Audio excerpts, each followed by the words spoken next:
spent 11 days on Virgin Voyages' newest cruise ship, Resilient Lady, and I'm going to tell you guys all about my experience. So this ship was sailing from Puerto Rico, so I flew from Miami to Puerto Rico a day before. I landed in Puerto Rico pretty early, so what I decided to do for that day was just chill at the hotel and grab dinner. Now, this is my second time in Puerto Rico, so I decided to stay at the hotel I stayed at last time I was here, and I really didn't like it this time around because I feel like they need to make a lot of renovations. That next day, I ended up making my way on the cruise ship, and when I tell you there was literally nobody there, like the boarding process was so smooth and so simple. Once I got to the check-in desk, I provided my passport and then I got my wristband. So right after this was when I boarded the ship. Now, when I travel on cruises, I usually check my bags in the front so they could be waiting for me at my room door, and then I make my way straight to my room in order to drop my bag down. This time I didn't get a full video of the entire room. I just got this shot of the bathroom. Then I went to my assigned muster station to do my safety drill. After that was when I got some ice cream, and then that's when I went upstairs just to relax and unwind because the sail away party was about 2 hours away. And for dinner, I was eating at the Japanese barbecue place called Gumbe, and I love that plum soju. When I tell you that drink is so good,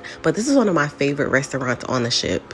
Later on that night, me and my mom just watched the rest of the sail away from our balcony, and there were so many nice cruise ships that I saw out there while we were sailing away. That next morning, I ended up making my way to breakfast. I went to Razzle Dazzle, which is their vegan, vegetarian forward restaurant on the ship, and I had the acai bowl. After that, I went to the VHS workout class. Now, after this, I just chilled in my room for a bit until it was lunchtime. For lunch, I ended up having the tonkatsu ramen, which I love on Virgin Voyages. And then, of course, I would be the one to get seasick. Now, I never get seasick, but I ended up going down to medical, and they ended up giving me some motion sickness pills. But after this, I just chilled in the room like the whole day. That next morning, which was actually day 3, I ended up having breakfast, and guess you guys, we ended up spending 3 days at sea. For lunch, I ended up having this chicken Caesar salad. Then, since I felt a bit better this day, I decided to do one of the classes that I've never done before on Virgin Voyages, which was the spin class. And when I tell you I got off that bike with my legs feeling like jello, I will literally never do that again. Like, my legs were sore for 2-3 days. After this, I just ended up fueling back up with some water and going back to my room. And when I got back to my room,